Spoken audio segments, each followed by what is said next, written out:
Então, vamos dar continuidade aqui, mas a abordagem de algumas perguntas. Esse assunto é muito grande e vasto. E aí eu tenho certeza que, de alguma forma, se você teve algum tipo de experiência, nós vamos tocar aqui em algo que vai trazer luz para a sua vida. Cid, é um prazer ter você aqui conosco. Faça sua pergunta aí para gente. Pastor, ainda pegando uma conexão com aquele assunto da reportagem lá que a gente viu das mulheres, a gente viu que na reportagem fala de basicamente crianças, né, meninas de 12 anos que teve essa contaminação, né?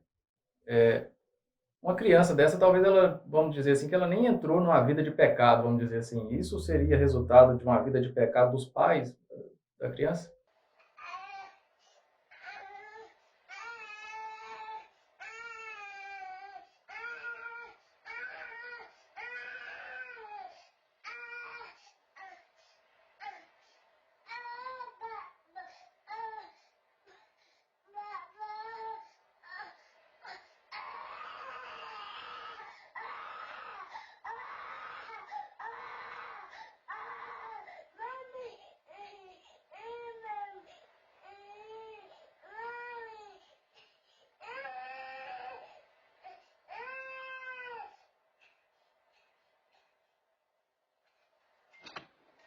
O diabo, quando vai na sua casa, porque você abriu portas, ele não faz assim. Ah, deixa eu entrar aqui. Ali tem uma criança, mas ela é uma criancinha, não vou atacá-la. Só vou atacar a mãe. Vou esperar ela crescer. Você acha que o diabo tem toda essa ética? Muitos filhos, muitos adolescentes, não posso dizer todos, são atacados porque pais ou alguém daquela família está dando brecha. E aí, porque alguém deu brecha, os demônios vão ali e eles, tudo está no pacote, tudo está ali diante deles, é utilizado.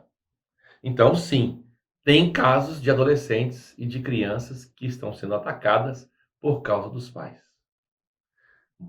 O Senhor se santificou para os discípulos. Eu vos santifico por vós. Todo pai precisa se santificar por causa dos seus filhos. Porque você é uma influência na vida do seu filho. A Bíblia diz que Levi deu dízimo nos lombos de Abraão. Mas nos lombos de Abraão, Abraão teve um filho. Qual foi? Isaac. Isaac teve um filho. Qual foi? Jacó. E Jacó teve 12 filhos e dentre eles Levi. Olha onde está Levi. Levi é neto de Abraão. Olha para você ver que coisa interessante. Mas só que já estava nos lombos de Abraão. Ou seja, eu sou responsável pelos meus filhos. E assim sucessivamente. Então, os pais que não se preocupam com essa área sexual e dão margem para isso, não só estão causando males para si próprio, mas também para os seus próprios filhos. E, pastor, anotei aqui paralisia do sono. Isso qual a relação? Paralisia do sono, essa atividade sexual que acontece, é a mesma coisa, não é a mesma coisa? Pois é, como eu falei, tem níveis de ataque. Então, quando eles querem atacar uma pessoa, a primeira coisa que eles fazem, eles conseguem autossugestionar ao inconsciente da pessoa, e consegue isso mais quando a pessoa está dormindo. Por quê? Porque quando você está dormindo, você entra em alfa. Por isso que é importante orar ao deitar na cama, para que Deus possa guardar o seu sono. Porque pesadelos e sugestões podem ser manipuladas. Então, se você está em alfa, ele sugestiona o que ele quer para você. E uma das coisas é paralisar o seu sistema nervoso. Ou seja, você fica acordado, paralisado. Você está com olhos abertos, olhando uma imagem, uma cena, digamos, a porta do seu quarto, você não consegue mexer. Seu parceiro está do seu lado, você não consegue mexer nem braço, nem nada. E é um terror, porque você quer mexer e não consegue. Claro, depois de muita tentativa, muito esforço, você se consegue sair daquela situação. Mas você viu tudo aquilo que estava acontecendo. Ali, eu vou falar que eu tive várias paralisias do sono e aprendi com elas. Então, o que que eu fiz depois de ter para saber? Eu fechei os olhos. Eu estava com o olho fechado, aberto, querendo ver o que estava acontecendo. Eu tive algumas vezes que eu fechei os olhos. O que aconteceu comigo? Entrei para dentro da experiência com o demônio. Quando eu fechei os olhos, eu pude vê-lo. Tipo assim, é como se eu entrasse no portal dimensional. Então a pessoa está com o olho aberto e quer continuar com o olho aberto, quer mexer, Para quê? Ou então tem aquele processo que você está começando a paralisar. Mas você paralisou sua perna, mas seu dedo está mexendo ainda. Você começa a beliscar você mesmo. Tipo assim, deixa eu acordar. Você começa a mexer alguma parte do seu corpo, às vezes dá certo, às vezes não dá certo. Porque a paralisia ela não é instantânea, ela é progressiva. Você começa a sentir que tem alguma parte que está mexendo, você quer mexer, não consegue. E nesse mexer que você não consegue, você costuma tocar em um corpo. Opa, tem alguma coisa aqui. Você mexeu com suas costas, que já está paralisada, mas ela bateu em um corpo que estava ali já perto de você, já fungando no seu ouvido, né? E aí, às vezes, até o bafo a pessoa ouve. Ou um rosnado de cachorro. Né? Às vezes lambe o rosto da pessoa. Negócio terrível. E como que essas pessoas relatam o senhor uma experiência assim do início ao fim? O que que elas relatam assim que no começo ela sentia e depois lá no final, depois de tudo? A pessoa relata assim. Eu tive experiências, eu vou falar das minhas e das pessoas. Eu, por exemplo, quando eu tive com um demônio fêmea, de manhã eu acordava com alguém passando a mão no meu cabelo. Era uma sensação agradável. Sentia um gesto de carinho. Passava a mão na minha cabeça assim, de leve, suave. Tipo assim, me cevando. Eu achava assim, que legal, que bom, gostosa. E acabava. Aquilo vai progredindo. Na minha experiência, eu contei que eu cheguei a ver ela, a mulher nua, fisicamente. A pessoa relata que ela está deitada na cama, está meio cismada, olha para um lado, olha para o outro. O que ela faz? Ela cobre, cobertor. Em determinado momento, ela sente alguma coisa em cima do cobertor dela. Tem casos de que a demônia fêmea ela já começa a bater a bunda, encostar a bunda no pênis do cara. Ou se quer ser o demônio macho, a genitália dele já começa a tocar na bunda da mulher ou do homem. E aí, esse tocar ali, pelo que algumas pessoas já me contaram, a pessoa, tipo assim, é como se perguntando, você vai abrir ou vai fechar? Se a pessoa abrir, dizer assim, eu quero, ela vai ter experiência. Porque tudo é porta que vai se abrindo. Tem gente que está num nível tão elevado, lá no buraco, que quer libertar de uma vez. Não, não, não. Você vai entrar no buraco, você desceu 1 metro, depois desceu 2, 3, 5, desceu 200 metros. Aí você quer agora sair dos 200 metros e aparecer lá em cima. Não, não. É igual a pessoa falou assim para mim, pastor, eu tinha desejo por mulheres, agora não tenho mais. Eu tinha desejo por homens, agora não tenho mais. Porque você entrou num buraco. Ah, mas se eu tivesse, eu queria ter. Não, você tem que desconstruir na sua mente. Toda vez que aquilo vinha, eu vou falar, não quero. Eu vou rejeitar. E vou dizer, eu gosto e quero ter mulheres. Vou passar a pensar em mulheres. E vou dizer, e quando vir na minha mente, porque, por exemplo, o cara ou a mulher que tem desejo por homens, um homossexual, ele já olha para o genitário do cara. Imagina lá o tamanho. Esse é o caso. Ele falou, eu repreendo esse pensamento da minha mente.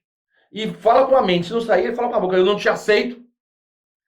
E aí é uma batalha que você vai ter talvez de 1 mês, 2, 3, 4, 5 meses. Porque não foi do dia para a noite que isso aconteceu. Aí você vai saindo do buraco e orando a Deus, Senhor, restitui. Me dê prazer, me dê vontade. Ou para minha esposa, se eu não estou tendo. Aí você sai do buraco e fala, agora eu tô liberto. É um processo. O diabo vai levando você para as trevas. Para quê? É morte. Vou dar um exemplo. O cara que está com câncer, que está sentenciado à morte, já vi muitos casos. Ele começava andando normal. Depois tinha alguém pegando a mão dele, fazendo caminhada. Depois ele falou, não, agora só pode ficar só sentado em cadeira. Sentava na cadeira. Aí depois já não dava pra sentar mais, ficar deitado. Aí deitado ele pedia as coisas, depois ele estava deitado, não podia mais mexer nem a mão e nem o pé, mas falava. Depois não falava, só os olhos. O que é aquilo? Níveis de morte. Que é um exemplo. Quer dizer, entre o nível de morte que estava no corpo da pessoa, que ela estava andando, e o nível de morte que só estava mexendo com os olhos, é um processo. Você está num nível de morte na área sexual que você está só mexendo com os olhos. Mas já teve esse mesmo nível de morte, a sua curiosidade, a sua busca por prazeres. Ah, eu quero fazer sexo com animal, ver se é bom. Eu vi um caso de um rapaz, na internet, um rapaz fazia sexo com um cavalo, e um dia ele morreu. Porque o cavalo estourou a parte do organismo dele. Mostrou. Ele fazia várias vezes, até gravava. Aí o que aconteceu? Naquela parte, O cavalo, não sei se era um jumento, estourou a parte dele lá e morreu. Mas, quer dizer, aquele cara, ele não nasceu assim. Tem gente que já nasce afeminado. Não confunda afeminado com homossexual. O que é quem nasce afeminado? Com mais hormônio feminino, homem. Ou mulher com mais hormônio masculino. Tem gente que nasce com mais testosterona, outros nascem com mais. Mas você pode fazer regulação de hormônio. E quando você regular o hormônio, a coisa vai equilibrar. Isso pode ser tratado. Quer dizer, os afeminados têm uma tendência, por questão orgânica e ataques do diabo e da mídia hoje, se tornar homossexual. Mas não são homossexuais. Quando nasceu, parecia uma menina. Mas esse tipo de desejo só desenvolve já na juventude, né? E eu vou dar um exemplo. A filha da Gretchen. Como é que é o nome dela? É a Tami. Não tem uma foto dela quando ela era moça? Linda, linda, linda. Passou a tomar hormônio masculino. Hoje ela parece o quê? Homem. Parece um homem. Quer dizer, viu o que o hormônio masculino faz? Agora, se você olhar, você é um homem. Mas a questão do hormônio. Então, tem gente que já nasce com mais hormônio masculino. Vai parecer o quê uma menina quando é pequena assim? Um homem. Se for um rapaz que nasceu com muito hormônio feminino, vai parecer o quê quando é criança? Menina. Nasceu daquele jeito. Não pediu para nascer daquele jeito, mas pode ser corrigido se a pessoa quiser. Isso é o que eu entendo. Não sou um especialista da área. Né? Mas você observa que eu estou falando se tem coerência ou não? Eu acho que sim. Então, o que acontece? Então, eles visitam algumas adolescentes e aí, por experiências, muda o sexo dessas pessoas. No sentido de, a pessoa fica mais ávida do sexo. A primeira experiência que conta. E as primeiras experiências que as pessoas têm é com o quê? Com esses seres. Às vezes, bombardeando o cérebro, trazendo imagens do cérebro. A pessoa vai na internet e vê, passa a gostar, experimentou e gostou. E ali a pessoa vai dizendo, eu sou homossexual. Mas todo buraco, toda situação que você entrar, tem como você sair dela. É processual? É processual. Algumas pessoas ligam para mim, eu vou falar hoje, se der tempo, ou no outro vídeo, como se faz isso. Passo a passo, que é o mais interessante. Para quem quiser. Eu vejo assim, nós temos que respeitar toda posição sexual. Se quer ser homossexual, problema da pessoa. Eu tenho que respeitar, tratar ela como ser humano, como igual. Agora eu estou respondendo aqui biblicamente. Você quer sair dessa condição? Eu posso te mostrar biblicamente o que você pode fazer.